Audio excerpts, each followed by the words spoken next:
Welcome to editorial analysis of 18 February the Hindu.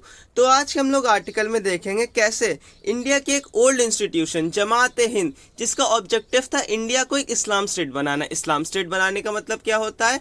India को govern किया जाएगा इस्लाम रूल्स की तरफ से, वो रूल्स जो मोहम्मद साहब की तरफ से इस्लाम के लिए बोले गए हैं या इस्लाम की बेटरमेंट के लिए बताए गए हैं, जो कि इंडिपेंडेंस के बाद इस्लाम हिंद ये चाहता था कि इंडिया एक इस्लाम स्टेट बन जाए। उनका नजरिया बदल गया कि इंडिया एज इट इज, जैसा डेमोक्रेटिक इंडिया है वैसा हम लोग को पसंद है, जो भी लॉज है उनमें हम रहने को तैयार है। साथ ही साथ अपना ये इंडिया को एक इस्लाम स्टेट बनाने का आइडिया उन्होंने किस तरीके से लीव किया। हम लोग आज के आर्टिकल में ये देखेंगे कि हिंदुइज्म के रूट में जो कास्ट सिस्टम की बीमारी फैली हुई है, उसके इफेक्ट वैसे ही कुछ चीज़ें मुस्लिम्स में भी दिखने लग रही हैं। और ये चीज़ तब साफ हुई जब मुस्लिम से एक नई नीड इस बार उठाई है कि उनके जो बैकवर्ड मुस्लिम्स हैं उनको भी रिजर्वेशन मिलना चाहिए। अब आप लोग सोच रहे होंगे कि जैसे SC/STs और दलित्स को रिजर्वेशन मिलता है वैसे मुस्लिम्स को भी रिजर्वेशन मिल रहा है, तो इसमें एक इतना नया क्या है? तो यही चीज़ हम लोग देखेंगे कि जब मुस्लिम्स का ये नीड उठाना कि उनके बैकवर्ड क्लासेस को भी एक अलग से रिजर्वेशन मिलना चाहिए, किस तरीके से एक मुस्लिम्स के खिलाफ एक न्यू स्टोरी को बताता है, किस तरीके से मुस्लिम्स की उस दुनिया को एक्सप्लोर करता है जिसके बारे में हम लोग ने कभी सोचा भी नहीं होगा। और हम लोग अपने आज के आर्टिकल में देखेंगे पासमांडा मुस्लिम्स कौन होते हैं और बीजेपी पासमांडा मुस्लिम्स को क्यों ल्यूर करना चाहती है, क्यों उनको अपनी तरफ लेना चाहती है, जिससे उनका वोट बैंक बढ़े और आने वाले जो चुनाव होने वाले हैं यूपी में उसमें उनका वोट बैंक बढ़े और साथ ही साथ ज़्यादा ज़्यादा सीट्स को एक्वायर करें। पासमांडा मुस्लिम किस तरीके से सीधे कॉज बन रहे हैं। जमात हिंद जो कि एक समय इंडिया को इस्लाम स्टेट कन्वर्ट करना चाहता था, अब वो नीड कर रहा है कि उनके जो बैकवर्ड मुस्लिम्स है, ये मुस्लिम्स उनको रिजर्वेशंस मिले। तो आज इन सब चीज़ों पे हम लोग अपने आर्टिकल में बात करेंगे। अब चलते हैं सीधे अपने आर्टिकल की तरफ। हम लोग के आर्टिकल की हेडिंग है picture of Islam that is quite different. मतलब इस्लाम की एक ऐसी पिक्चर, इस्लाम का एक ऐसा नज़रिया जो काफ़ी अलग है। क्वाइट का मतलब क्या होता है? काफ़ी, और डिफरेंट का मतलब क्या होता है? अलग। तो अपना आर्टिकल हम लोग शुरू करते हैं। हमारा आर्टिकल कहता है towards the end of 2022। Towards का मतलब होता है तरफ, तो किसकी तरफ? 2022 मतलब जो लास्ट ईयर है उसकी एंड की तरफ कुछ हुआ। देखते हैं। अ ह्यूजली सिग्निफिकेंट मूवमेंट। हमारा पहला यहाँ पे वर्ड है मूवमेंट का मतलब क्या होता है? कोई एक ऐसा लम्हा, लेकिन वो लम्हा कैसा था? सिग्निफिकेंट था। सिग्निफिकेंट का मतलब क्या था? ज़रूरी लम्हा था। और साथ ही साथ ह्यूजली मतलब एक ऐसा लम्हा जो कि ज़रूरी था, साथ ही साथ ह्यूजली मतलब बहुत ज़्यादा ज़रूरी था। तो 222 के एंड में एक काफ़ी ज़्यादा बड़ा साथ ही साथ ज़रूरी लम्हा निकला। वो क्या था? In the post independent history of Indian Muslim. कब? In the post independence. इन यहाँ पे किस तरीके से है? प्रपोजिशन की तरीके से। प्रपोजिशन का क्या काम होता है? प्रपोजिशन का काम होता है नाउन के साथ आना और साथ ही साथ नाउन फ्रेज बनाना। नाउन फ्रेज दो तरीके से काम करते हैं, एडजेक्टिव या एडवर्ब। तो अब एक कोई लम्हा आया है तो किसी चीज़ के अंदर आया होगा ना, किसी जगह पे आया होगा ना, तो यहाँ पे आ रहा है इन द पोस्ट इंडिपेंडेंट हिस्ट्री। तो यहाँ पे जो इन आया है वो है प्रपोजिशन की तरीके। इन द पोस्ट इंडिपेंडेंट हिस्ट्री कब आया? Post independent history. Post independent history का मतलब क्या होता है? जब हिस्ट्री हो चुकी है। पोस्ट का मतलब होता है बाद में। तो हम लोग को इंडिपेंडेंस मिल चुकी है, तो इंडिपेंडेंस के बाद एक ऐसा लम्हा जो इंडियन इंडिपेंडेंस के बाद आया ऑफ इंडियन मुस्लिम्स। लेकिन वो इंडिपेंडेंस किसकी बात करें? इंडियन मुस्लिम्स की। मतलब जब हम लोग इंडिपेंडेंट हुए उस मुस्लिम्स भी इंडिपेंडेंट हुए, तो जो मुस्लिम्स इंडिपेंडेंट हुए उनकी इंडिपेंडेंस में मतलब इंडिपेंडेंस मिलने के बाद एक ऐसा ज़रूरी लम्हा आया। आगे क्या लिखा? Slipped by under the radar. Slipped by under the radar का मतलब क्या? स्लिप्ड बाय का मतलब होता है कोई एक इंपॉर्टेंट अपॉर्चुनिटी जिसको आप ग्रैब करना चाहते हैं लेकिन ग्रैब नहीं कर पाए और वो निकल गई। और अंडर द रेडार का मतलब क्या होता है? Remain unnoticed. मतलब जिस चीज़ को आप देखना चाहते थे लेकिन अननोटिस्ड रह गई, देख नहीं पाए। तो यहाँ पे बोल रहे 2022 के एंड में एक ऐसा इंपॉर्टेंट सिग्निफिकेंट लम्हा आया पोस्ट इंडिपेंडेंस ऑफ इंडियन मुस्लिम। जब इंडियन मुस्लिम्स आज़ाद हो चुके थे तो एक ऐसा ज़रूरी लम्हा आया दैट स्लिप्ड बाय। वो लम्हा निकल गया, अननोटिस रह गया। मतलब उस लम्हे को कोई देख नहीं पाया, कोई समझ नहीं पाया। आगे अपना आर्टिकल क्या कहता है? द जमियात उलेमा ए हिंद। यहाँ पे जो जमियात उलेमा हिंद है ये पुराना इंस्टीट्यूशन, इसके बारे में हमने आपको शुरुआत में ही बताया था। The oldest Muslim organization. देखो पहले आया नाउन कि उलेमा ए हिंद, उसके बारे में उसका डिस्क्रिप्शन जो एडजेक्टिव देता है। उलेमा हिंद क्या है? द ओल्डेस्ट मुस्लिम ऑर्गेनाइजेशन के काफ़ी पुराना मुस्लिम ऑर्गेनाइजेशन जो मुस्लिम्स की बेटरमेंट की तरफ देखता है। कहाँ पे? In India. देखो अब ऑर्गेनाइजेशन की बात हुई तो ऑर्गेनाइजेशन किसी एक जगह पे होता होगा ना, तो कहाँ? In India. फिर यहाँ पे आया यहाँ पे प्रपोजिशन इन और आ गया इंडिया। फिर यहाँ पे प्रपोजिशन इन और प्रपोजिशन के बाद क्या आता है, नाउन। तो प्रपोजिशन नाउन मिलकर क्या बनाते हैं, एडवर्ब। तो यहाँ पे किस तरीके से काम कर रहा है, एडवर्ब, मतलब वेयर का रिप्लाई दे रहा है कि जो ओल्डेस्ट ऑर्गेनाइजेशन थी वो कहाँ थी, इंडिया में थी, ठीक है। It's root in the national freedom struggle with, साथ ही साथ इट्स रूट, ये इट किसके लिए आए, उसी की उलेमा हिंद के लिए, विथ इट्स रूट, और रूट्स किसकी बात हो रही, उलेमा हिंदी की बात हो रही, जो उसकी जो रूट्स थी, उसकी जो जड़ें थी उलेमा हिंद की, वो कहाँ थी। अब आप पूछेंगे जड़ें थी तो कहाँ थी, फिर एडवर्ब आएगा, तो देखिए फिर इन द नेशनल फ्रीडम स्ट्रगल। तो ये जो उलेमा हिंद की जड़ें थी, मतलब जहाँ से राइज हुआ था, जो इसका जेनेसिस था वो क्या था, नेशनल फ्रीडम स्ट्रगल। जो नेशनल फ्रीडम स्ट्रगल थी उसमें भी इन लोगों ने अपना काफ़ी पार्टिसिपेट किया था। तो उसी पार्टिसिपेशन के लिए मुस्लिम्स अपने आप को ऑर्गेनाइज करेंगे या अपने आप को शो करेंगे उस नेशनल फ्रीडम स्ट्रगल में। तो उसके लिए आया था एक उलेमा हिंद, मतलब एक जमियात बनी थी जो जिसने फाइल्ड अ पेटिशन। फाइल्ड का मतलब क्या होता है, अपनी अर्जी दायर करना, कोर्ट में जाके इन्होंने एक अर्जी दायर करी। फाइल का मतलब क्या होता है, दायर करना। अब फाइल है तो ये वर्ब है, वर्ब हमेशा अपना रिप्लाई मांगती है। जैसे फाइल किया, अब आप पूछेंगे ना क्या फाइल किया, तो सी का रिप्लाई है आ पेटिशन। वर्ब अपने बाद अपना रिप्लाई मांगती है, वर्ब के रिप्लाई क्या होता है, नाउन्स होते हैं। तो नाउन देखिए यहाँ पे पेटिशन है, नाउन हमेशा आर्टिकल के साथ आता है, तो फाइल्ड व्हाट, आ पेटिशन, ठीक है। पेटिशन को फाइल किया तो कहीं पे फाइल किया होगा ना, in the supreme court of India. कहाँ पे, India supreme court of India. आगे वर्ड है सीकिंग। सीकिंग का मतलब, सीक का मतलब होता है कि कोई चीज़ चाहना, है ना, कोई चीज़ ढूंढना। तो सीक कौन करेगा, जब ये जो पेटिशन है फाइल की है उलेमा हिंद ने, तो सीक भी तो वही करेंगे ना। तो ये वर्ब है जो किसके लिए आया, उलेमा हिंद, जो ऊपर नाउन था उसके लिए आया है।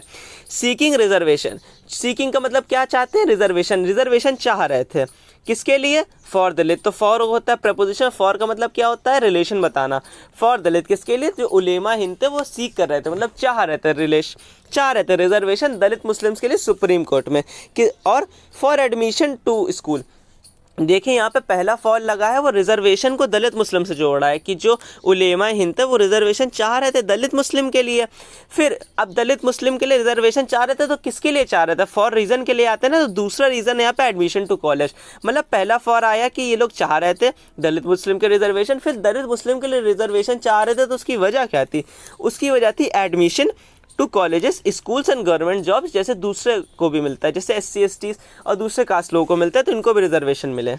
In a country, in a country का मतलब क्या हुआ, एक कंट्री में। तो यहाँ पे इन फिर प्रपोजिशन है, इन प्रपोजिशन है, तो प्रपोजिशन के बाद हमेशा अपना क्या मांगता है, एक प्रपोजिशन ऑब्जेक्ट मांगता है, ऑब्जेक्ट बन सकते हैं नाउन। तो यहाँ पे नाउन क्या है, in a country. Uh country क्या है, नाउन की तरीके है, मतलब इंडिया कंट्री, यहाँ पे जो कंट्री है वो नाउन है। In a country where demands are periodically made, मतलब एक ऐसी कंट्री जहाँ पे डिमांड्स हमेशा होती रहती। पीरियोडिकली का मतलब क्या होता है, थोड़े थोड़े समय में। तो यहाँ पे डिमांड्स आर पीरियोडिकली मेड, मतलब ऐसी डिमांड जो थोड़े थोड़े समय में होती रहती है। फिर फॉर रीज़न, रीज़न के लिए आया, फॉर रिजर्वेशन, मतलब कंट्री में अगर डिमांड्स होती है तो किस लिए होती है, रिजर्वेशंस के लिए होती हैं। अब आप पूछेंगे रिजर्वेशंस के लिए होती है तो किस बेसिस पे होती है, फिर वेयर का reply, on the lines of caste and religion. Caste और रीजन, मतलब किसी आप एक ऐसे रीजन से जो बैकवर्ड कास्ट है तो भी आप रिजर्वेशन की मांग करते हैं, या किसी आप ऐसे कास्ट से बिलोंग करते हैं जो बैकवर्ड कास्ट है या जिसके ऊपर एक्सप्लॉयटेशन हुआ है, जिसके ऊपर लोग गलत तरीके से डोमिनेट उस कास्ट को करते हैं, तो भी आप क्या हमेशा रिजर्वेशंस मांगते हैं। तो एक ऐसी कंट्री जहाँ पे पीरियोडिकली, मतलब आए दिन क्या होता रहता है, लोग रिजर्वेशंस मांगते रहते हैं अपनी कास्ट की वजह से। Not many comprehended the significance of this demand. Not many comprehended. Comprehended का मतलब समझना। तो यहाँ पे बोल रहा है कि ऐसी कंट्री जहाँ पे लोग हमेशा लगातार मांगते रहते हैं नीड्स, रिजर्वेशन की, अपने कास्ट पे, अपने रिलीजन पे, वहीं पे एक नीड हुई मुस्लिम्स की तरफ से। तो नॉट मैनी कॉम्प्रिहेंडेड, लेकिन ये नीड जो मुस्लिम्स की तरफ से हुई इसको लोग समझ नहीं पाए। किस तरीके से नहीं समझ पाए वो आगे आर्टिकल बताएगा, ठीक है। Comprehended the significance of this demand, बहुत लोग इस नीड की सिग्निफिकेंस, मतलब ज़रूरत को नहीं समझ पाए। यहाँ देखिए जो सिग्निफिकेंस है, अब अगर आप अपनी ऊपर से सेकंड लाइन में जाएंगे, ह्यूजली सिग्निफिकेंट मूवमेंट, यही सिग्निफिकेंट मूवमेंट है जो ऊपर वाला आर्टिकल जिसके बारे में आप बताना शुरू कर रहा है। तो एक तरीके से आप कनेक्ट कर सकते हैं, ठीक है। अब यहाँ पे बता रहा है कि अब इस डिमांड के लोग सिग्निफिकेंस नहीं समझ पाए, मतलब देखा जाए तो नॉर्मल नीड है, जैसे SC ST लोग मांगते हैं कि हमें रिजर्वेशन चाहिए है, वैसे मुस्लिम्स मांग रहे हैं, इससे इतना नया क्या है, आए दिन होता रहता है। लेकिन कुछ तो इसमें डिफरेंट है जो मुस्लिम से नीड मांगी है, कुछ तो इसमें सिग्निफिकेंट है, कुछ तो इसमें ऐसा इंपॉर्टेंट है जो हम लोग नहीं देख पा रहे हैं। आगे पढ़ते हैं। It was the first time ever that a Muslim body in India. यहाँ पे मुस्लिम बॉडी का मतलब क्या, कोई भी एक ऐसी ऑर्गेनाइजेशन जो मुस्लिम्स का सपोर्ट करती है। तो यहाँ पे कौन सा ऑर्गेनाइजेशन की बात हो रही है, यहाँ पे उलेमा हिंद की बात हो रही है। तो it was the first time, ये पहली बार है, एवर का मतलब आज तक, पूरी हिस्ट्री में आज तक, that a Muslim body in India, एक मुस्लिम बॉडी ने कहाँ पे, फिर मुस्लिम बॉडी आई है तो उसने नीड मांगी है, नीड कहाँ मांगी, तो वेयर का रिप्लाई इन इंडिया, ठीक है, was explicitly admitting to the presence of caste system among Indian Muslims. ये पहली बार हुआ है कि जो Muslim body was explicitly, explicitly का मतलब होता है क्लियरली, क्लियरली कोई चीज़ एडमिट कर रही है। एडमिट, जैसे एडमिटिंग वर्ड आया है, एडमिटिंग का मतलब होता है मानना, तो आप तुरंत पूछेंगे क्या मान रही है, admitting to the presence of caste system, to the presence of caste system. अच्छा, ये इंपॉर्टेंट चीज़ है, but to the presence of caste system मतलब पहली बार मुस्लिम कम्युनिटी ये बता रही कि जो हम लोग की कम्युनिटी है, जो हम लोग का रिलीजन है, उसमें भी कास्ट सिस्टम है। मतलब उसमें भी हम लोग मानते हैं कि कुछ लोग के, हम लोग मानते हैं कि कुछ सरनेम्स के लोग, जैसे खान हो गए, पठान्स हो गए, ये ऊपर होते हैं, और वहीं पे कुछ ऐसे रिलीजन्स के लोग जो नीचे हैं। मतलब पहली बार दिख रहा है कि इनके कास्ट सिस्टम में भी थोड़ा बहुत भेदभाव है, ठीक है।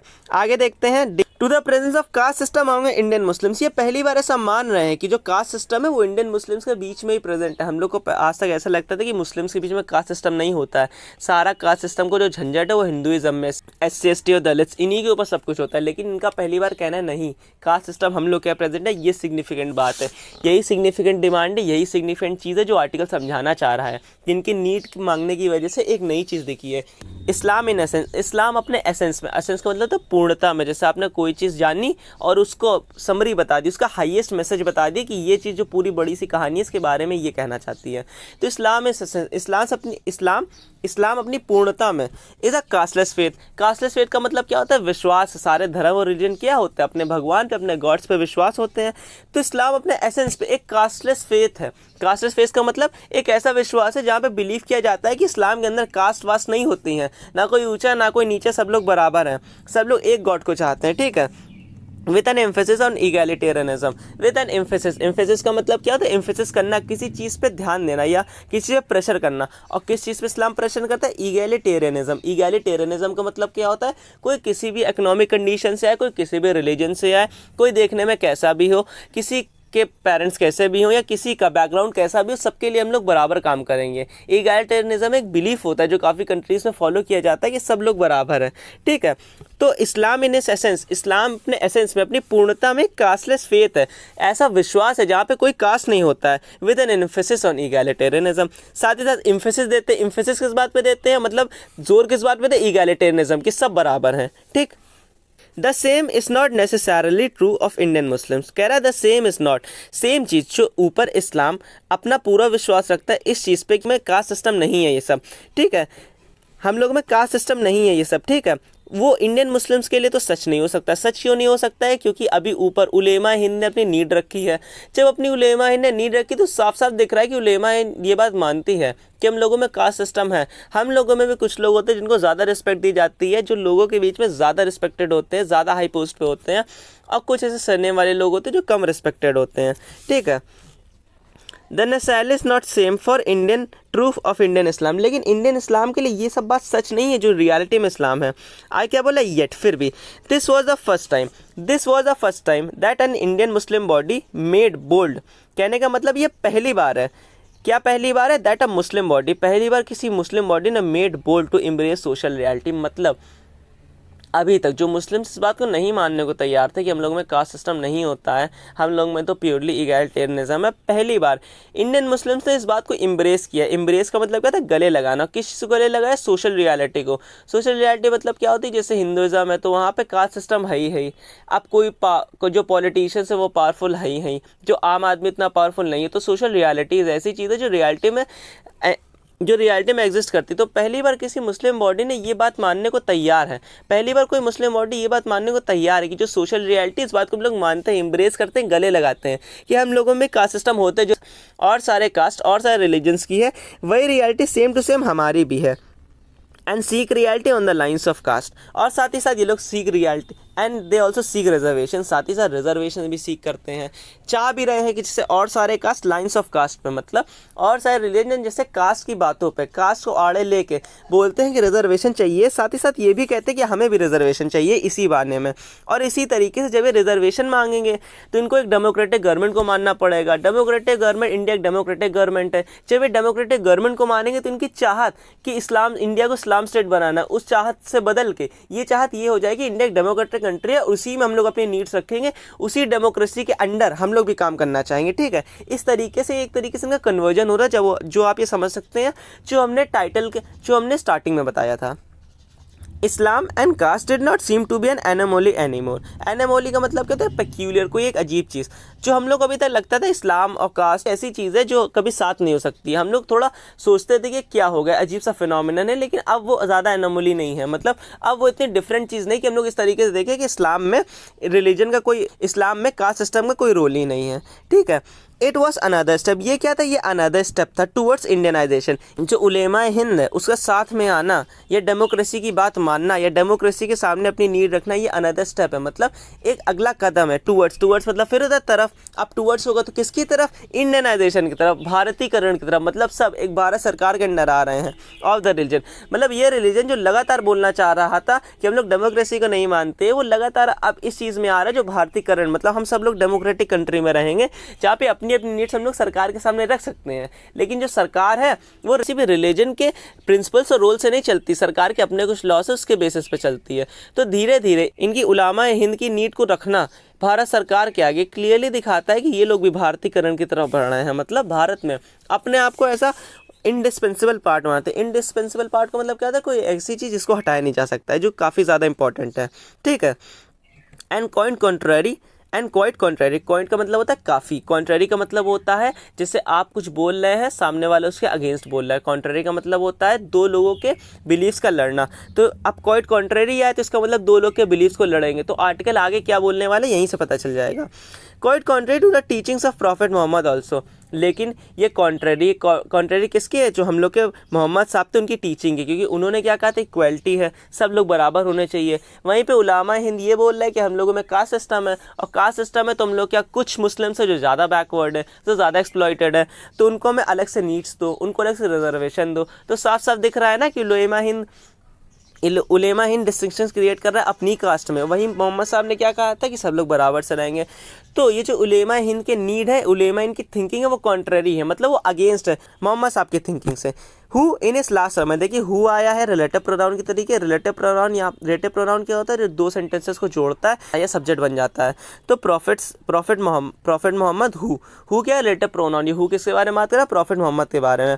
इन इस लास्ट सर्मन, अपने लास्ट सर्मन में आखिरी बार जो उन्होंने डिस्कोर्स दिया था, मतलब लोगों को जो टीचिंग्स दी थी, उसमें इम्फेसाइज का मतलब क्या होता है? किस चीज़ पर प्रेशर डालना है। किस चीज़ को इम्फेसाइज किया? The equality of the human race, पूरी मानवता उसका बराबर, सब लोग बराबर हैं। Reminded the faithful, reminded the faithful, और अपने जो फेथफुल है, मतलब जो लोग भी इस्लाम के लिए फेथ रखते हैं, विश्वास रखते हैं, उसमें पूरी तरीके से बिलीव करते हैं, उनको याद दिलाया। फेथफुल को क्या याद दिलाया? An Arab has no superiority over non Arab. एक जो अरब है, एक जो अरब नेशन है या एक अरब कंट्री कोई सुपीरियर नहीं है नॉन अरब कंट्री से। ना ही वाइट ओवर ब्लैक, ना ही एक गोरा आदमी काले आदमी से ज़्यादा बेटर है, मतलब सब बराबर है, ये इनका कहना था। वहीं पे उलेमा है जमात, उनका क्या वहाँ पे ऊपर कहना था? उनका वहाँ पे ये कहना था कि जो हम लोग में कास्ट सिस्टम है, तो कास्ट सिस्टम में कुछ लोग नीचे है, कुछ लोग ऊपर है। तो जो प्रॉफिट मोहम्मद की थिंकिंग थी, जहाँ पे वो क्लियरली बता रहे हैं कि ऐसा कुछ भी नहीं है, कोई किसी से ऊपर नहीं, कोई किसी से बढ़ नहीं, सब लोग बराबर है। वहीं पर जो उलेमा जमात है वो कास्ट सिस्टम क्रिएट कर रही है, इसलिए प्रॉफिट मोहम्मद की थिंकिंग से इनकी थिंकिंग मैच नहीं होती है। ठीक है, Yet फिर भी here was the जमायात tacitly admitting to the superior status of Ashraf. लेकिन फिर भी here the जमायात tacitly का मतलब क्या होता है? कोई बात हम डायरेक्टली नहीं कहेंगे, इनडायरेक्टली बोलेंगे, अपनी बात को रखेंगे तो, लेकिन इस तरीके से रखें कि सीधे हमें वो बात ना बोलना पड़े। tacitly मतलब अब यहाँ पे tacitly एडमिटिंग का मतलब क्या होता है? एडमिट करना। क्या एडमिट करें? To the superiority status of Ashraf, मतलब जो अशरफ लोग होते हैं, शेख, सैयद और Pathan, and specially seeking the benefits of affirmative action for lower caste Muslim. यहाँ पे टोटली कहने का, यहाँ पे आर्टिकल का मतलब ये है कि चूँकि उलेमा ए जमात है, जो कि उलामा ए हिंद है, उनका कहना है कि जो हम लोग के लोअर क्लास मुस्लिम हैं, जो उन लोग के बैकवर्ड क्लास मुस्लिम, उनको रिजर्वेशन चाहिए है, उनको रिजर्वेशन चाहिए, तो आप उसके लिए कुछ उनके लिए राइट्स लाएँ, कुछ इंपॉर्टेंट चीज़ें या किसी तरीके बेनेडिक्शन उन्हें प्रोवाइड करें। तो उलेमा इज़्ज़मा सीधे सीधे नहीं बोल रही है कि हम लोगों में भी कास्ट सिस्टम होता है, हम लोग भी ऊंच नीच में विश्वास करते हैं, लेकिन वो इनडायरेक्टली बोल रही है कैसे, अपने आप का मतलब अपने लोगों के रिजर्वेशन मांग रही है। तो ऑब्वियसली उसका मीनिंग तो यही है ना कि हम लोग का कास्ट सिस्टम होता है। तो टैसिटली का मतलब यहाँ पे यही हुआ कि उलेमा इज़्ज़मा डायरेक्टली ये बात नहीं बोलना चाहती, इनडायरेक्टली ये बात बोलना चाहती कि हमारे यहाँ भी कास्ट सिस्टम है, जिसको आप समझें। ठीक, तो यहाँ पे टैसिटली का मतलब ये है, टैसिटली एडमिटिंग का मतलब क्या होता है, मानना। तो किस चीज़ को एडमिट कर रही है यहाँ पे, to the superior status of Ashraf. जो अशरफ होते हैं उनका सुपीरियर स्टेटस, उनको तो ज़्यादा इज्जत मिलती है, जैसे शेख हो गया, मोहम्मद हो गया, पठान हो गया, etcetera. And explicitly seeking the benefits of affirmation action for lower class Muslim, और साफ साफ मांग रही है कि हमें बेनिफिट चाहिए जो लोअर क्लास मुस्लिम है उनके लिए। ठीक, जैसे कि अंसारी हो गए, सैफीस हो गए, अब्बासीस हो गए, so that they could climb the social ladder. Social ladder का मतलब क्या हुआ, जैसे कोई एक दलित है, वो थोड़ी मेहनत कर रहा है, लेकिन फिर भी अगर कास्ट सिस्टम लगातार प्रेवलेंट है, वो कुछ भी कर ले, कितना भी पढ़ ले, जब उसको पेपर ही नहीं देने दिया जाएगा तो क्या करेगा। इसी वजह से सरकार रिजर्वेशन देती है दलित को कि एक पंडित के साथ बैठ के वो भी पेपर दे सके, एक टेम्पल में उसको बराबर स्टेटस मिले। तो इनका कहने का मतलब है जो पिछड़े हुए जनजात, जो पिछड़े हुए हम लोग के मुस्लिम्स हैं, उनको भी साथ ही साथ राइट्स मिलने चाहिए। तो राइट्स मिलेगा तो सोशल लैडर को क्लाइम कर सकेंगे। सोशल लैडर को क्लाइम करने का मतलब क्या होता है कि जो और सोसाइटी में और लोग जो आगे निकल चुके हैं उनके बराबर हो सकेंगे, जब उनको ऐसे रिजर्वेशन राइट्स मिलेंगे। तो जब वो सीधे ही सीधे बोल रहे हैं कि सोशल लैडर चढ़ेंगे, तो इसका मतलब ही क्या हुआ कि उनके कुछ मुस्लिम्स है जो ऊपर है, सोसाइटी में ऊपर है, स्टेटस ज़्यादा है, कुछ मुस्लिम्स का जो स्टेटस है वो कम है। तो ये चीज़ साफ साफ शो करती है कि ये लोग नीड मांग रहे हैं, लेकिन डायरेक्टली नहीं बोल रहे हम लोग क्या क्या सिस्टम होता है, इनडायरेक्टली बोल रहे हैं। एक्सप्लिसिटली क्लियरली चाह रहे हैं नीड्स को मांगना, लेकिन इनडायरेक्टली बोल रहे, यही मतलब था टैसिटली का, काफ़ी इंपॉर्टेंट वर्ड था। ठीक है, The action may have stemmed from the increased activity in the socio-political circles around Pasmanda Muslims. यहाँ पे कहने का मतलब है एक पासमांडा मुस्लिम्स वो लोग होते हैं जो काफ़ी एक्सप्लॉइटेड मुस्लिम्स होते हैं, जो काफ़ी बैकवर्ड क्लास के मुस्लिम्स होते हैं ना, जिनके पास काफ़ी नीड्स नहीं है, जिनको काफ़ी ज़्यादा परेशान किया गया है। तो कह रहा है the action may have stemmed, कौन सा एक्शन, ये इनका उलामा हिंद का ये मांगना, अपनी नीड को रखना। मे हैव स्टेम्ड, स्टेम्ड का मतलब क्या होता है, निकला है, कोई चीज़ कहीं से निकला है। ठीक है, मे हैव स्टेम्ड, स्टेम्ड निकला है, ये इनका जो एक्शन है वो कहाँ से निकला होगा उसके बारे में बात कर रहे हैं। From the increase activity, from the increase activity का मतलब क्या हुआ, जो एक्टिविटी, जो काम है वो बढ़ते जा रहे हैं। किसकी एक्टिविटी, किसके अलग अलग एक्टिविटी बढ़ती जा रही हैं इन सोशियो पॉलिटिकल सर्किल, सोशल और पॉलिटिक्स के सर्किल में एक्टिविटी बढ़ती जा रही अराउंड पासमांडा मुस्लिम्स। पासमांडा मुस्लिम्स जो एक्टिविटी है, जिस तरीके से वो आगे बढ़ रहे हैं उत्तर प्रदेश में, अपने आप को आगे रख रहे हैं, नीड्स को दिखा रहे हैं, प्रोटेस्ट कर रहे हैं, तो लगातार इनकी एक्टिविटी बढ़ती जा रही है। तो हो सकता है कि जो इनकी नीड्स हैं उलेमा हिंद की कि हम लोग को रिजर्वेशन दो, तो हो सकता है वो पासमांडा मुस्लिम ही को देख के बढ़ी हों। और यहीं पे बीजेपी क्या चाह रही है कि पासमांडा मुस्लिम उसकी तरफ हो जाए। अलग अलग तरीके से बीजेपी यहाँ पे कन्वर्सेशंस हिट कर रही है पासमांडा मुस्लिम से। लखनऊ में हाई लेवल मीटिंग्स हो रही हैं जहाँ पे पासमांडा मुस्लिम को बीजेपी अपनी तरफ ले रही है, जिससे कि वो उसका वोट बैंक बढ़ाएं। जब अभी सपा से उसके फिर आगे इलेक्शंस होंगे उत्तर प्रदेश के लिए। ठीक है, but which ever way one way looks, कहने का मतलब बट विच एवर मतलब जो सा भी वे वन वे लुक्स, लेकिन किसी तरीके से भी आप देखें, चाहे वो पासमांडा मुस्लिम्स के नज़रिए से देखें, चाहे आप इस तरीके से देखें कि जो उलेमा हिंद है वो पाकिस्तान के बेटरमेंट की तरीके काम कर रही है। तो अब ऊपर बात हुई है कि तरीके की, तो उस तरीके के बारे में पढ़ते हैं। कुछ तरीका होगा, इंटरेस्टिंग है, देखते हैं यहाँ पे। ठीक है, द जमियात पेटिशन, जमियात की जो पेटिशन थी was an undeniable acceptance. Acceptance का मतलब होता है कोई बात मानना, और अनडिनाइबल का मतलब होता है कोई चीज़ को बिना डिनाई करे। मतलब कोई एक ऐसी एक्सेप्टेंस है, कोई एक ऐसी बात है जो जमात को माननी ही पड़ेगी। किस चीज़ की, of the cast system among Indian Muslims. कहने का मतलब है जो जमात का ये पिटीशन है, जो जमात ने अपनी पिटीशन दर्ज की है सुप्रीम कोर्ट में, वॉज एन अनडिनाइबल एक्सेप्टेंस, मतलब वो उस बात को मानना ही पड़ेगा, कोई भी उसको डिनाई नहीं कर सकता। वो एक ऐसे एक्सेप्टेंस है किसकी, कि कास्ट सिस्टम इंडियन मुस्लिम्स में है ही। मतलब वो किसी भी नज़रिए से देखें, इन्होंने जो एक्सेप्टेंस अपनी लाई है, अपनी जो नीड लाई है, वो साफ साफ बताती है कि ये बात, इस चीज़ को एक्सेप्ट करते हैं कि सोशल स्ट्रैटिफिकेशन, इस चीज़ को कोई डिनाई नहीं कर सकता है। ठीक है, सोशल स्ट्रैटिफिकेशन क्या होते हैं, कास्ट सिस्टम की, कोई कास्ट सिस्टम में ऊपर है, कोई कास्ट सिस्टम में नीचे है।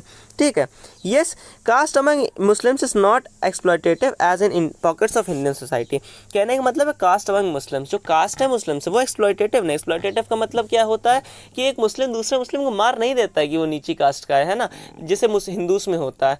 तो मुस्लिम्स में जो कास्ट सिस्टम वो इतना एक्सप्लॉयटेड नहीं है, इतना ज़्यादा ख़राब नहीं है जैसा कि हिंदू सोसाइटी में। जैसे कि आगे एग्जांपल दे रहे हैं, इन अर्ली जनवरी। अर्ली जनवरी का मतलब क्या है? जनवरी की शुरुआत साल में, जनवरी के शुरुआती समय में there was a case of a Dalit man. एक केस आया था दलित मैन के बारे में, बीइंग टॉर्चर्ड। तो देखिए, तो दलित मैन है, उसके लिए बीइंग आया। बीइंग क्या होता है? Present participle. और ये काम किसके लिए करता है?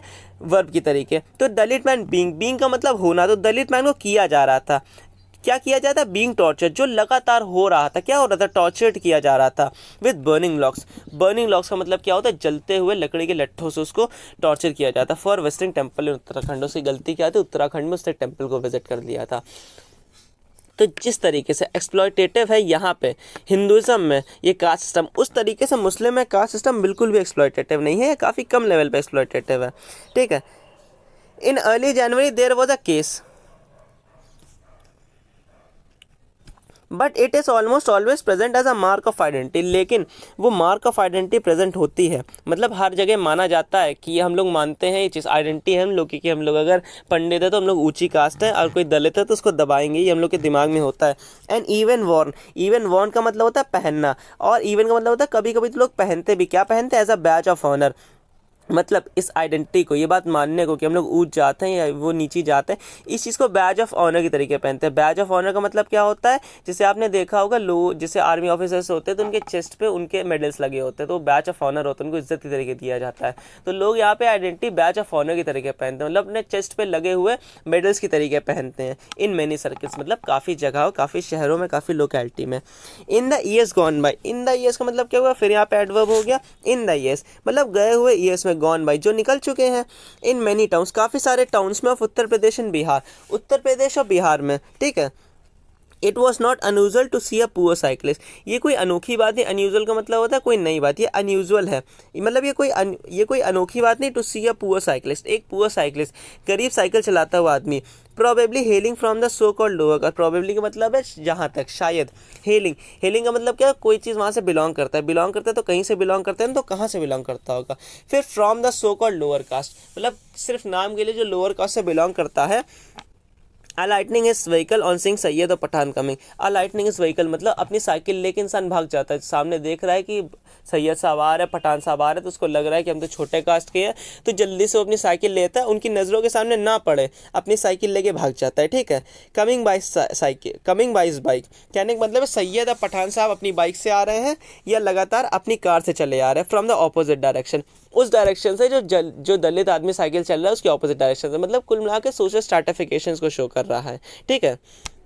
What ever the top courts verdict. अब जो टॉप कोर्ट है उसका वर्डिक्ट कुछ भी हो, मतलब जो टॉप कोर्ट इस पर डिसीजन देगी वो डिसीजन कुछ भी हो। In the years to come, in the years मतलब आने वाले ईयर्स में, टू कम जो कि आने वाले हैं। ठीक है। The Jamiat petition is likely to play as important a role in the annals of the post history. जो जमियात की पेटिशन है, जो जमियात अपनी याचिका दायर की है, इस लाइकली मतलब वो काम करेगी, टू प्ले मतलब वो ये चीज़ करेगी, क्या करेगी? एज इंपॉर्टेंट अ रोल, काफ़ी इंपॉर्टेंट रोल करेगी। किसमें? इन the annals of post independent history, मतलब उस रिकॉर्ड्स में जो पोस्ट इंडिपेंडेंट हिस्ट्री हम लोग की हुई है, मतलब इंडिपेंडेंस के बाद जो हम लोग की हिस्ट्री बन रही है 1947 के बाद से जो हम लोग की हिस्ट्री क्रिएट होती जा रही है, उसमें लगातार एक इंपॉर्टेंट रोल प्ले करेगी ये जमियात के पेटिशन। किस तरीके से? As the acceptance of secular democracy by the Jamaat Hind. जिस तरीके से जमात इस्लामी जो कि पूरी तरीके से इंडिया को इस्लामिक स्टेट कन्वर्ट करना चाह रही थी, उसका कन्वर्ट होना इंडिया की डेमोक्रेसी की तरफ। यहाँ पे लिखा है ना सेकुलर डेमोक्रेसी। सेकुलर डेमोक्रेसी का मतलब क्या होता है कि इंडिया की जो लॉस है उसके ऊपर कोई भी मतलब नहीं पड़ेगा रिलीजन का, मतलब इंडिया जो अपना डिसीजंस लेगा उसके ऊपर जो रिलीजन होगा उसका कोई भी इम्पैक्ट नहीं होगा, कोई भी इन्फ्लुएंस नहीं होगा। तो जिस तरीके से जमात हिंद ने इंडिया को सेकुलर डेमोक्रेसी माना है, एक सेकुलर डेमोक्रेसी की तरीके, गणतंत्र के तरीके देखा है वो एक काफ़ी इंपॉर्टेंट इवेंट है। उसी तरीके से जो जमियात की पेटिशन है, मतलब जो जमियात ने अपनी याचिका दायर करी है, वो भी काफ़ी इंपॉर्टेंट रोल प्ले करेगी। अब आप समझ सकते हैं Jamiat role is likely to play as का मतलब होता है सेम टू सेम, मतलब जमियात रोल उतना ही इंपॉर्टेंट रोल प्ले करेगी as important role in the annals of the post history age, देखिए एज के बाद एक ऐसा आया पहले की जैसे कि, एज ब्राइट एज सन नहीं होता वैसे की वैसे ही एज ब्राइट इंपॉर्टेंट रोल, उतना ही इंपॉर्टेंट रोल प्ले करेगी जो जमात की पटिशन है आने वाले सालों में। जितना इंपॉर्टेंट रोल जमात इस्लाम ने इस बात को मानने में किया है कि इंडिया एक सेकुलर कंट्री है और उसकी तरफ से हम लोग चलते हैं, मतलब उसके साथ हम लोग चलते हैं। तो हम लोग आर्टिकल अपने यहाँ पे एंड करेंगे, काफ़ी हो गया है। इसीलिए अब आप गौर से देखें तो हम लोग के आर्टिकल की जो हेडिंग थी वो थी picture of Islam is quite different, मतलब इस्लाम की एक ऐसी पिक्चर जो काफ़ी डिफरेंट थी, काफ़ी ज़्यादा अलग थी, जिसके बारे में हम लोगों ने कभी सोचा नहीं था। चाहे फिर वो कास्ट सिस्टम है जिसके बारे में हम लोग को नहीं पता, चाहे फिर वो उलेमा हिंदू जिसके बारे में हम लोग को नहीं पता, चाहे फिर वो मुस्लिम्स हो जिसके लिए बीजेपी अपना रोल प्ले कर रही है कि उनका वोट मिल जाए। तो एक ऐसी इमेज, एक ऐसा नज़रिया जो इस्लाम का कभी हम लोग ने सोचा ही नहीं, जो हम लोग की नज़रों से बिल्कुल बाहर था, उसके लिए उसकी तरफ एक ऐसा नज़रिया जिसके बारे में कुछ पता ही नहीं था। तो इसीलिए हम लोग के आर्टिकल की हेडिंग है picture of Islam that is quite different, मतलब इस्लाम की ऐसी पिक्चर, इस्लाम की ऐसी स्टोरी जो हम लोग की नज़र से, हम लोग जो सोचते हैं इस्लाम के बारे में, जैसी हम लोग की कंडीशनिंग बना दी गई उससे काफ़ी ज़्यादा लगती है। तो हम लोग का आर्टिकल यहाँ पे कंप्लीट होता है। अगर आपको कुछ भी परेशानी है तो कमेंट सेक्शन में बताइए, साथ ही साथ अगर आप कुछ इंप्रूवमेंट चाहते हैं आर्टिकल मेरे पढ़ाने के तरीके में तो वो भी कमेंट सेक्शन में बताइए। Thank you so much for watching.